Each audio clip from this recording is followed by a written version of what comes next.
bond amount. He's happy that he was not denied bail. Now we just need to figure out how to keep him secure and safe. I think he's relieved that he knows that he'll be leaving jail, and we'll get back to this family and get back to the idea of helping you with the defense. All throughout the hearing, Tracy Martin had tears in his eyes as he watched the killer of his son. And it was devastating that he got to give a self-serving apology to help him get a bond. They were very outraged at that. George Zimmerman, $150,000 is the amount of the bond. He'll be released sometime soon. It looks like it may take a couple days for all that to happen. Welcome back to Prime News. George Zimmerman's the headline, though. He got up and testified today. Body language expert Patty Wood joins me here in studio. Patty, great to see you. You know, body language, I don't know how much we can do. The guy's in shackles with a bulletproof vest, but let's do this. Let's, at a minimum, take a look at some of the things he said and get your reaction, and then we'll talk to the other folks we have lined up tonight. First, his apology. Let's take a look. I wanted to say I am sorry for the loss of your son. I did not know how old he was. I thought he was a little bit younger than I am, and I did not know if he was armed or not.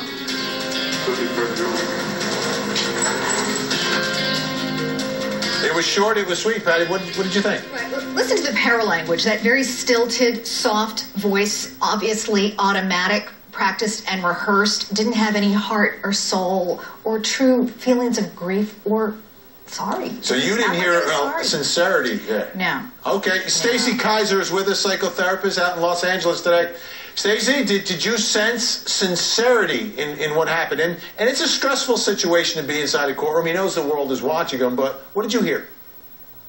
Well, he definitely looks stressed, but it sounds to me like it was controlled and contrived. And so if he meant it, none of that came across. Now, this isn't a product of his age, but it's his experience. Judge Alex has listened to more people in court than any of us, okay? And again, it's not your age, Judge, it's your experience, right? And as a judge, you're there day in and day out. What did you think of the way he apologized inside that courtroom today, Judge? Well, first of all, I agree. I think that to the extent that it was viewed as contrived, there is no way his lawyer let him take the stand without going over word by word what exactly he was going to say. So, of course, it's going to come across as practice. I was just shocked that he took the stand and that his lawyer let him say anything, to be honest. Tanya Acker joins us, great attorney out in L.A. Tanya, did you sense any sincerity in what he had to say, or what did you take away from that apology?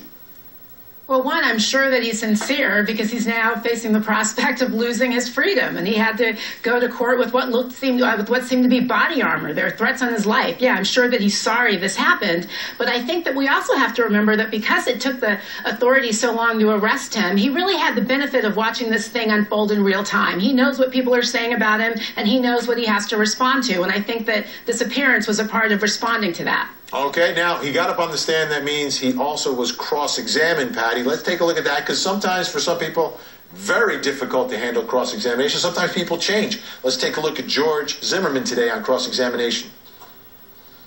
Let me make sure the record's clear. You stated exactly what to those detectives? I don't remember exactly what verbatim.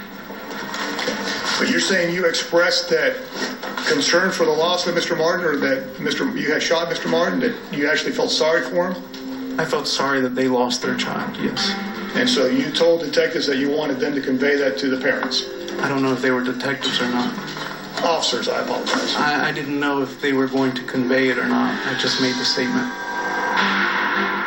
All right, Patty, what do you think of him on cross-examination? Analyzing this today and doing the way I do it with a chart, actually he had quite a few microfacial cues of anger. The little you could see here in this scene was the eyebrow raised up. He had a lot of asymmetrical facial microfacial cues. Showing anger. Suppressed anger, very well suppressed anger, but the tight lips, a lot of glaring, and also what seems very unusual to us is that upright posture. Some of it caused, by the way, he's handcuffed. Yeah, the bulletproof vest and the shackles and everything. It's going to affect him, but that chin jutted forward, that's anger. Okay, Stacey Kaiser, how about in the cross-examination? One of the things that really bothered me is that he said, I felt sorry that they lost their child. He did not say, I felt sorry that I shot him. And so to me, that just doesn't sound like any remorse at all. Judge Alex, host of the syndicated Judge Alex show. How about cross-examination there? Does that give us an indication of what type of witness he may be if and when this goes to trial? Well, I think he did. Actually, I think he did a really good job for a person in his position. I thought that he kind of dispelled the image that was cast with that orange jumpsuit. Now people got to see him in a more humanizing way. Not to say that, you know, he deserves that, because we don't know exactly what happened yet. But I think it was beneficial to him as a trade-off to some of the things that came out in cross-examination to have the public see him in a different light. And I think that helped him. All right, Tanya Acker, we have about 10 seconds. I just think that this is his opportunity to try to sell himself to the media and to potential jurors, frankly. We've been talking about him. He wants us to see his side.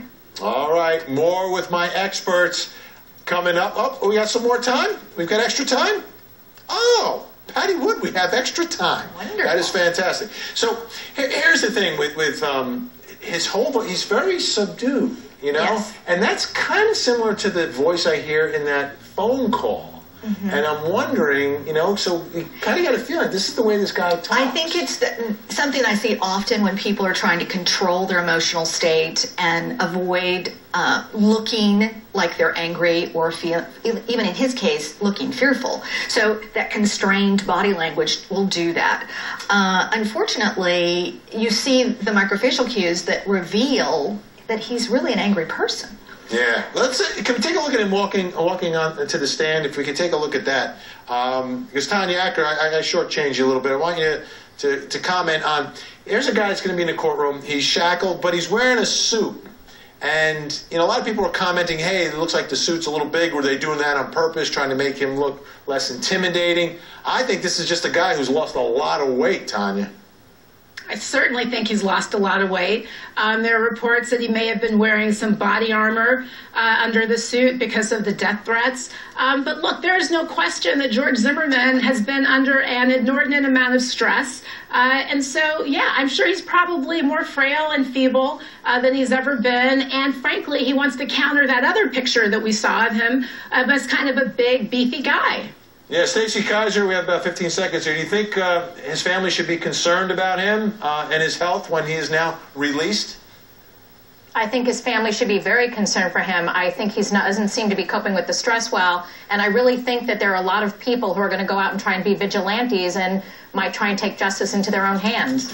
Much more. Straight ahead, don't go anywhere. We're breaking it down. Everything George Zimmerman said today inside the court.